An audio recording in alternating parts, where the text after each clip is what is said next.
Making a movie is hard, but it's a whole lot harder when an actor dies in the middle of filming.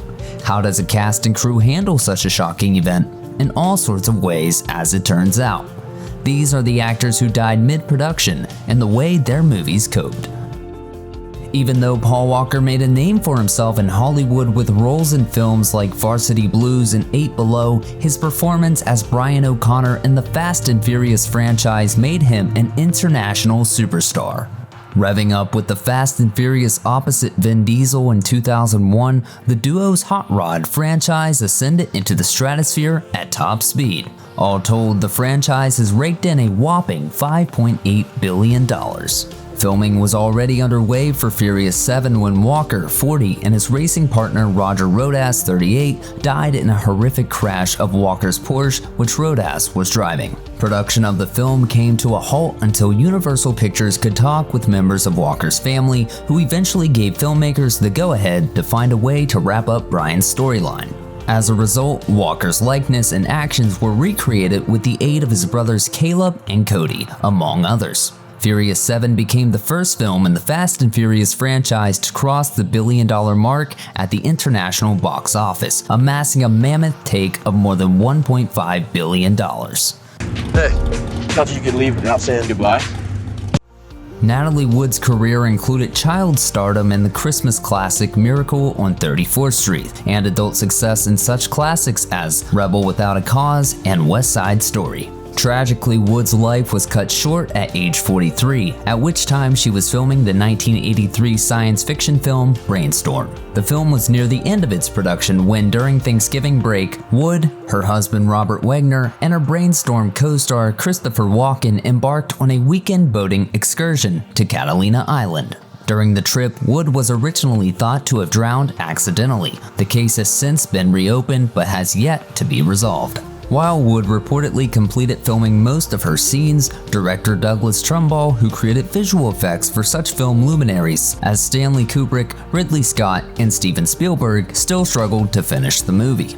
Trumbull rewrote some scenes and omitted others, including a scene involving a pond with Wood and Walken. Brainstorm was released in the fall of 1983, nearly 2 years after the legendary actor's death. Shrek is a landmark film for many reasons, including becoming the first ever Oscar winner for Best Animated Feature. Produced by DreamWorks, the film has spawned blockbuster sequels, television specials, and even Shrek the Musical on Broadway. It's hard to imagine the titular ogre without his indelible Scottish brogue, courtesy of his voice actor, Mike Myers. Oh, come on, I was just kidding. But that very nearly happened. Chris Farley was initially hired to play Shrek. Sadly, the Saturday Night Live cast member and Tommy Boy star died unexpectedly in 1997 at age 33. Farley had completed one film before his death that was released posthumously, the 1998 adventure comedy Almost Heroes, co-starring Matthew Perry and directed by Christopher Guest. Are you ready? Yes. It's a lesser-known fact, however, that he was working on Shrek at the time of his death. Farley had recorded 80 to 90% of Shrek's dialogue before his untimely demise. Myers was brought in to give his own unique take on the character, and the film went on to become a legendary success. The world was shocked when Carrie Fisher passed away in 2016.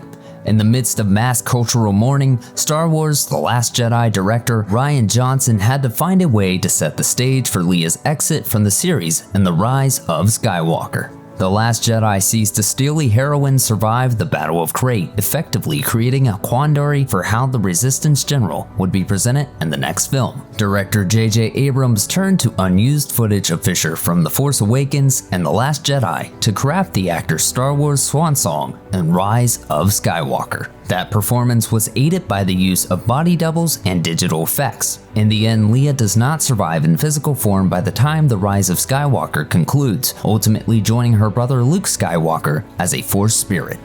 This wasn't the first time digital magic had been used to create a Fisher performance, as CGI along with a Fisher body double was used for a crucial scene at the conclusion of Rogue One: A Star Wars Story. Actor Vic Morrow and two child actors lost their lives in 1982 while filming a sequence involving a helicopter for Twilight Zone, the movie. Morrow played a bigot named Bill Connor, who gets a taste of his own medicine. He first lands in the KKK-infested Deep South of the 1950s, where he experiences racism through the eyes of an African-American man about to be lynched, and then lands in Germany as a Jewish man seized by Nazis. Missing from the movie is a scene set in Vietnam, in which Bill was meant to save a pair of Vietnamese children during an air raid by American forces. Tragically, the helicopter being flown for the scene crashed, instantly killing the actor and the two children and injuring those on board. While Twilight Zone the movie contains 4 discrete stories in all, the film was naturally overshadowed by the tragedy. In a subsequent involuntary manslaughter trial, director John Landis and others were acquitted of the most serious charges, while a civil suit filed against Warner Brothers and Landis was settled out of court.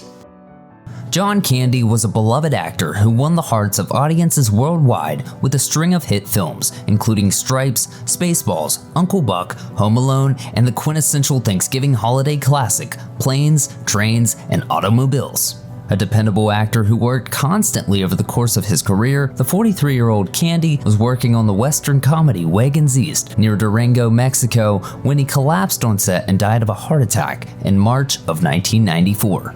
Filming was completed on Wagons East with stand-ins and special visual effects, but the film was ultimately doomed to fail. It was thrashed by critics, marking an unceremonious end to Candy's otherwise brilliant career. You gimpy old drunk! Ma'am?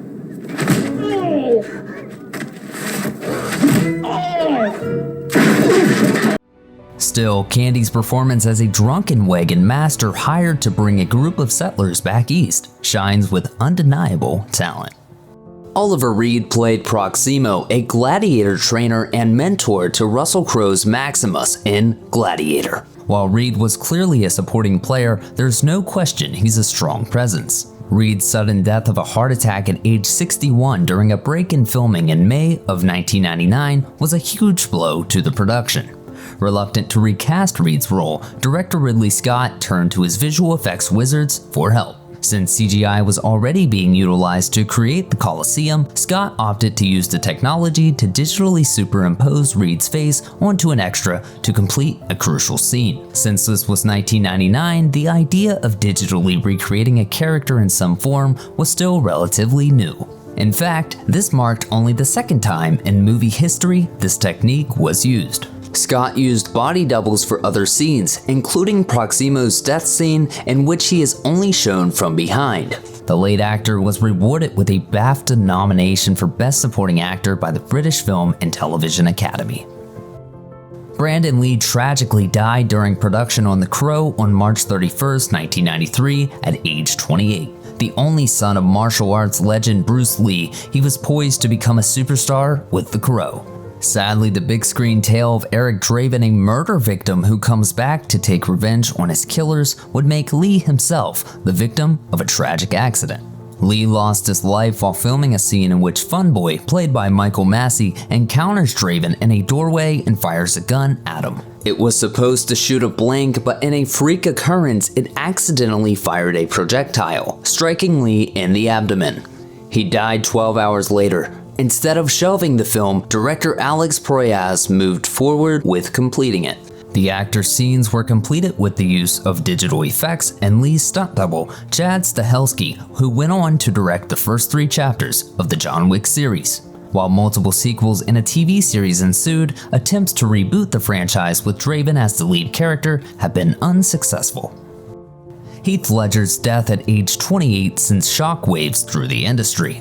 Fans felt the full impact of his loss when The Dark Knight premiered 7 months later, featuring Ledger's instantly iconic interpretation of the Joker. But his last movie was the Imaginarium of Dr. Parnassus. Cast as con artist Tony Shepard for the Imaginarium of Dr. Parnassus, Ledger had been a key part of getting the movie greenlit. Instead of using technology to try and create a digital Tony, director Terry Gilliam opted to write Tony's changing appearance into the film. As a result, Tony uses the magical Imaginarium to transform into 3 different iterations of himself. Lucky for Gilliam, 3 heavy hitters, Johnny Depp, Jude Law, and Colin Farrell, were available to play Tony in the mystical realm, while Ledger represents the character in the real world. Body doubles helped Gilliam round out Ledger's role where fill-in was needed. And in the end, the film went from a $30 million production in danger of being shelved to a modest hit that made more than $64 million worldwide.